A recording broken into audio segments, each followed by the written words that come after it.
안녕하세요. 공가연입니다. 오랜만에 친구와 통화를 했습니다.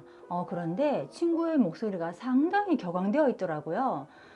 그래서 이제 무슨 일인가 하고 이야기를 쭉 들어보니 내용인즉슨 친구의 딸이 현재 지금 고3인데 이제 요즘 공부하기도 너무 힘들고 날도 덥고 하다 보니 학교에서 이제 이렇게 복도를 지나가다가 푸념 섞인 말로 혼잣말 그렇게 내뱉었다고 합니다. 그런데 그때 마침 그 옆을 지나가던 다른 학생이 그 이야기를 듣고 본인한테 하는 이야기로 착각을 해서 오해를 하고 몹시 기분 나빠했다고 해요. 그런데 이제 그 상대 학생이 집에 가서 부모님한테 전달을 한 모양입니다. 그 이야기를. 그래서 그 학생의 엄마가 학교 측에 전화를 했다는 거예요. 굉장히 흥분하고 몹시 기분 나쁘다 하면서 이거 당장 학교 폭력위원회를 열어달라라고 학교 측에 의뢰를 했답니다. 그래서 이제 학교 측에서는 학교폭력위원회가 열렸고 제 친구도 연락을 받고 학교폭력위원회에 참석을 하게 된 거죠. 제 친구도 아이들 키우면서 이런 일을 처음 당해봤기 때문에 굉장히 놀랍기도 하고 막 정말 경황도 없고 당황스러워서 정말 어떻게 해야 될지를 몰랐다고 하더라고요. 일단 학교폭력위원회에 참석을 해서 학교 선생님들과 그다음에 관계자들 모두 입회하에 사건의 전말 들어보고 그 다음에 두 학생의 모든 이야기를 들어본 결과 그곳에 계신 모든 분들이 정말 이런 일은 학교폭력위원회를 열어서 뭐 이렇게 다투고 할 수 있는 그런 여지가 전혀 없다. 이거는 그냥 아무 일이 없었던 것처럼 마무리를 해도 될 일이다. 그렇게 이제 결론이 지어졌다고 합니다. 그러니까 아무 일 없음이 된 거죠. 그런데 이제 상대 그 학생의 엄마가 몹시 흥분하고 화를 내면서 나 이거 그냥 못 넘어가겠다 이렇게 얘기를 했다고 해요. 그러더니 결국 이제 교육청에다가 재심 신청을 했다고 하더라고요. 그래서 이제 제 친구가 거기에서 몹시 흥분하고 화를 낸 겁니다. 고3들 지금 공부를 하고 뭐 여기저기 신경 쓸 일이 굉장히 많은데 이제 그런 일까지 이렇게 연루가 돼가지고 신경을 써야 하다 보니 굉장히 좀 많이 몹시 흥분한 거죠.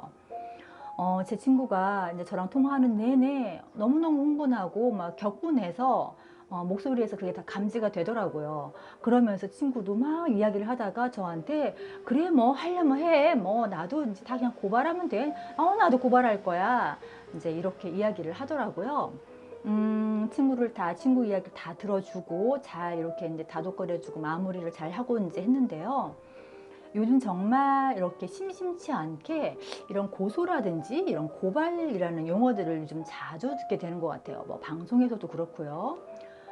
그런데 정말 이제 이 고소와 고발에 대해서 정확하게 인지하고 사용하시는 분도 물론 너무너무 많으시겠지만 이렇게 제 친구의 경우처럼 잘 정확하게 인지하지 못하고 어느 때 사용해야 될지를 모르는 분들도 가끔 계시는 것 같아서 제가 오늘 정말 쉽고 재미있게 말씀을 드려보려고 합니다.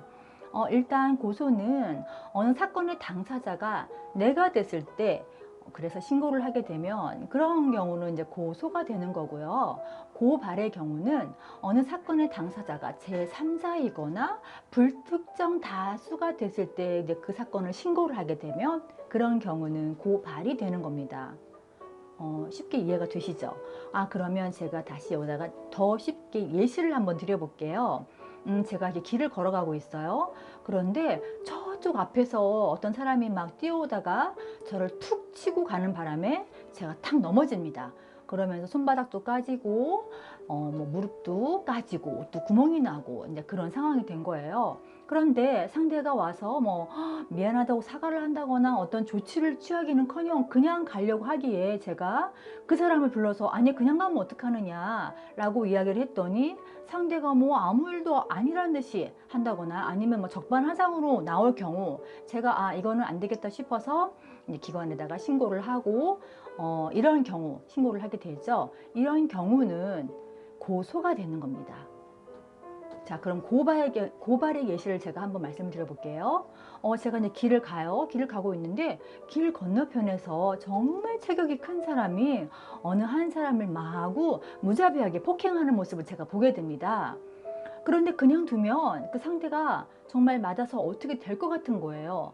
그래서 제가 안 되겠다 싶어서 이제 신고를 하게 되는 거죠. 그럴 경우에는 고발이 되는 거죠. 사건의 당사자는 제가 아니지만 제3자가 다칠 수도 있고 어떻게 될 수 있기 때문에 그런 경우에 신고를 하게 되면 그런 경우에는 고발이 되는 겁니다. 너무 쉽죠? 그럼 여기서 고발의 경우에 대해서 다시 한번 말씀을 드려보자면 제가 어느 지역을 막 가고 있어요. 가는데 정말 어느 한 공장에서 정화 시설이 안 된 상황에서 어마무시하게 폐수를 막 방출하는 걸 제가 본 거예요. 그런데 뭐 그때 당시 제가 피해를 보는 건 아니지만 분명히 많으신 분들이 피해를 볼 거잖아요. 그래서 제가 안 되겠다 싶어서 신고를 하게 됩니다. 그런 경우도 고발이 되는 것입니다. 너무 쉽죠? 요즘 보면 이렇게 카파라치들 많이 계시잖아요. 이렇게 몰래 숨어서 어떤 차량이 뭐 불법 유턴을 한다든지 뭐 신호 위반을 한다든지 이런 것들을 막 사진 찍어가지고 기관에다 신고하는 경우들이 많은데 이런 경우도 모두 고발에 들어간답니다. 어떻게 여러분 쉽게 이해가 되셨나요? 도움이 되셨으면 좋겠습니다. 고맙습니다.